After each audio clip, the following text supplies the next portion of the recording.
रीवा में एयरपोर्ट के लोकार्पण और 23 अक्टूबर को होने वाले इंडस्ट्रियल कॉन्क्लेव को लेकर रीवा के उद्योगपतियों में खासा उत्साह है। उनका मानना है कि इससे रीवा के विकास को पंख लगेंगे और बड़ी संख्या में नए उद्योग स्थापित होंगे। इन दोनों मुद्दों पर रीवा के उद्योगपतियों से बातचीत की हमारे संवाददाता जावेद अंसारी ने।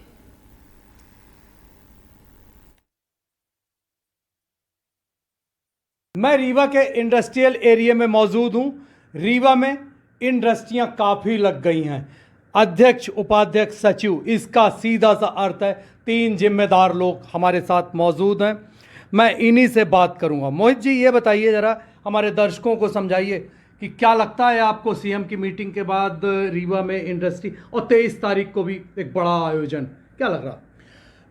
बहुत बढ़िया। अभी 20 तारीख को जब एयरपोर्ट इनॉग्रेशन था तो सीएम साहब ने यहाँ पर इंडस्ट्री रिलेटेड बहुत खूबसूरत मीटिंग करी और सारे अधिकारियों के साथ में करी और उन्होंने बहुत प्रोत्साहन दिया और ये अश्योर किया कि जो भी युवा इंडस्ट्रीज़ के लिए आगे आ रहे हैं, नए एंटरप्रेन्योर्स आ रहे हैं और जो पुराने इंडस्ट्रीज भी हैं, किसी को अनदेखा नहीं किया जाएगा और किसी की कोई भी प्रॉब्लम्स होंगी तो उन्हें सॉर्ट किया जाएगा।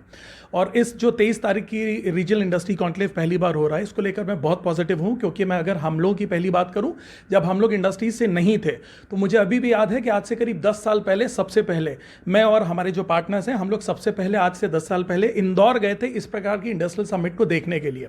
और वहाँ पर जो माहौल था, जो इंडस्ट्रीज को लेकर पॉजिटिविटी थी, उसको लेकर ही हम लोगों ने डिसाइड किया था कि हम लोग इंडस्ट्रीज की तरफ आगे बढ़ेंगे। तो 10 साल पहले हमारे ग्रुप को इंडस्ट्रीज की तरफ आगे बढ़ाने में इंडस्ट्रियल कॉन्क्लेव का बहुत बड़ा योगदान था। तो मुझे लगता है ऐसा योगदान जरूर मिलेगा। बहुत सारे 10 साल पहले एक कॉन्क्लेव मीटिंग में मैंने भाग लिया था। रिजल्ट आपके सामने, 10 साल से एक बड़ी इंडस्ट्री लग रही है।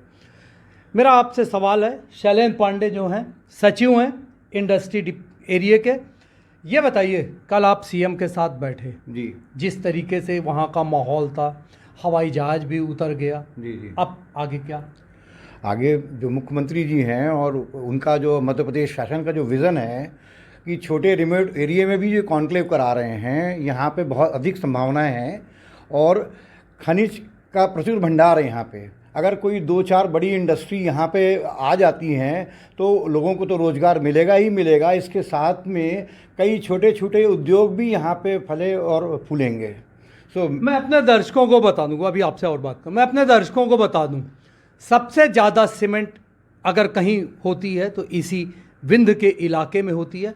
सिंगरौली कोयले के नाम से पहले से मशहूर है, अब वहाँ पर सोना निकलने की भी संभावना हो रही है। हाँ, आप कुछ कह रहे थे?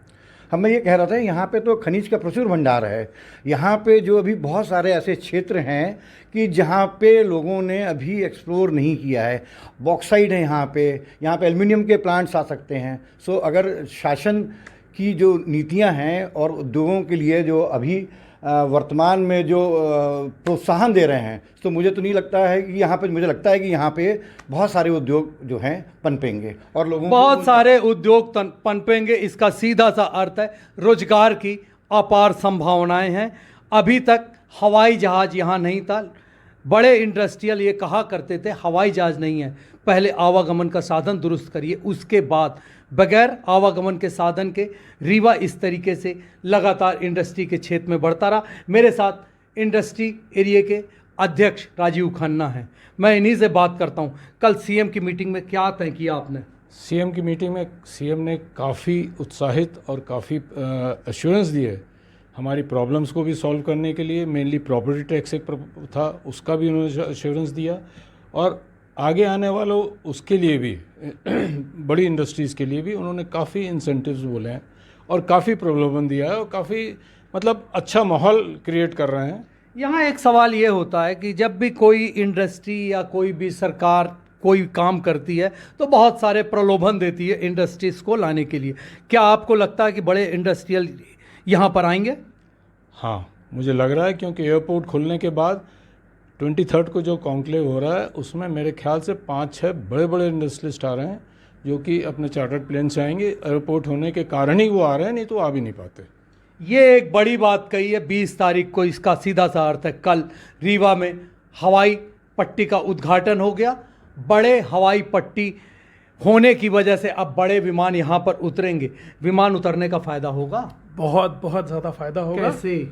विमान उतरने का बड़ा फ़ायदा होगा कि पहली चीज़ तो जो अभी अध्यक्ष जी ने बताया कि बहुत बड़ा फ़ायदा ये होगा कि बहुत सारे ऐसे इंडस्ट्रियलिस्ट भारत के बड़े चेहरे जो रीवा का शायद शहर में कभी आते भी नहीं, वो अपने प्राइवेट जेट से पहुंच रहे हैं। और विमान आने के कारण डेफिनेटली टूरिज्म को बहुत फ़ायदा होने वाला है, इंडस्ट्रीज़ को सेक्टर में बहुत फ़ायदा होने वाला है। बहुत सारे रीवा के बच्चे जो बाहर पढ़ते हैं उनका आवागमन सीधी सी बात है। आपका कहना है कि इंडस्ट्री फलेगी फूलेगी, वो चाहे पर्यटन की हो, उद्योग की हो। हवाई जहाज आया, रेल पहले से थी जी। उद्योग धंधे यहाँ पर पहले से लग रहे थे, सीमेंट के काफ़ी उद्योग थे। आपको लगता है कि कौन बड़ा इंडस्ट्रियल किस तरीके से यहाँ पर फैक्ट्रियाँ लगा सकता है? कौन इंडस्ट्री यहाँ पे कौन सी आ सकती है? यहाँ पे तो बहुत सारी इंडस्ट्रीज़ की संभावनाएं हैं। यहाँ पे मिनरल्स की संभावनाएं बहुत हैं। यहाँ पे डभौरा क्षेत्र में बहुत सारा जो है कोल आलू है, मतलब आपका सीधा सा अर्थ है कांच की फैक्ट्री भी वहाँ पर लगाई जा सकती है। मेरा अंतिम सवाल आपसे ये है, 23 तारीख को लेकर कितने आशान्वित हैं आप? मैं बहुत आश्वस्त हूँ क्योंकि बड़े बड़े इंडस्ट्रियलिस्ट आ रहे हैं। एक आध का नाम हमको भी पता है, एक जैसे पुनीत डालमिया जी आ रहे हैं, डालमिया ग्रुप के आ रहे हैं, प्लस रामदेव बाबा जी के ग्रुप के आ रहे हैं। इस तरह कई सारे आ रहे हैं। वो आएंगे तो इस क्षेत्र में 100% बहुत सारे, मेरे ख्याल से 30-40 हज़ार करोड़ का इन्वेस्टमेंट के लिए 30-40 हज़ार करोड़ का इन्वेस्टमेंट हो सकता है। डालमिया ग्रुप और बाबा रामदेव, जो अभी मैं बात कर रहा था, तो इनका कहना था इस तरीके के लोग शायद ही अगर एयरपोर्ट होता तो रीवा आते। 20 तारीख को एयरपोर्ट ठीक रीवा की विकास के पंख को लगाने के लिए शायद कॉन्क्लेव के 3 दिन पहले एयरपोर्ट का उद्घाटन हो गया।